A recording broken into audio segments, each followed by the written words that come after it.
Ayan, hello guys. Kararating na naman yung aking iPhone 16 na Pro Max. Ang color nito is ano nga mo sa color? Desert Titanium. Desert Titanium. Yeah. Open ko na ulit. Ayan, dito yata ito binubuksan yan. Buksan ko dito.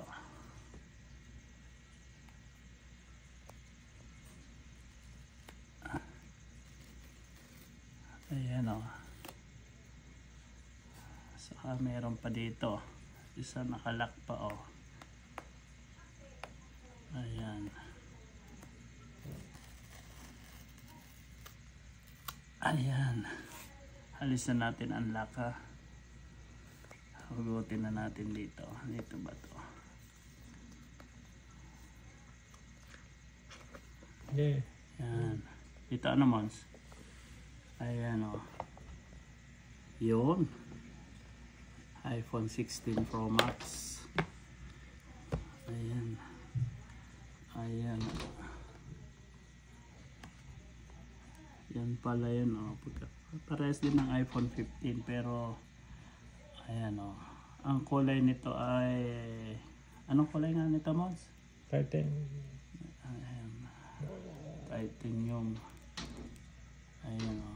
Tanggalin na mas manipis-nipis to ngayon sa iPhone 15 o.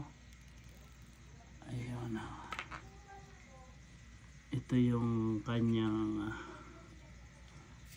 charger. Ibang klase ang charger nito. Ayan o. Ayan o. Isa na yung kanyang pinakano.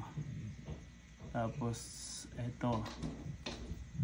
Nipis siya ngayon o. Button.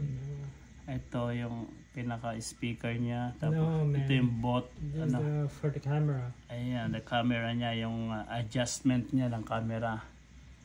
Pag in-adjust mo, parang sa halip na igaganon mo dito, dito na, i-roll mo na dito yung kamay mo, nakaroll na ganyan, i-roll mo. Papalakihin mo, papaliitin mo yan. Oh. That's it. Ayan, tapos anong klaseng ano to? Ang ganda naman ng kanyang charger. Wala na siyang sticker, ano Mons? Wala na siyang sticker. Tapos ang kanyang charger, ito pinaka-charger niya. Ayan, yung nabubuksan. Ayan o. Okay guys,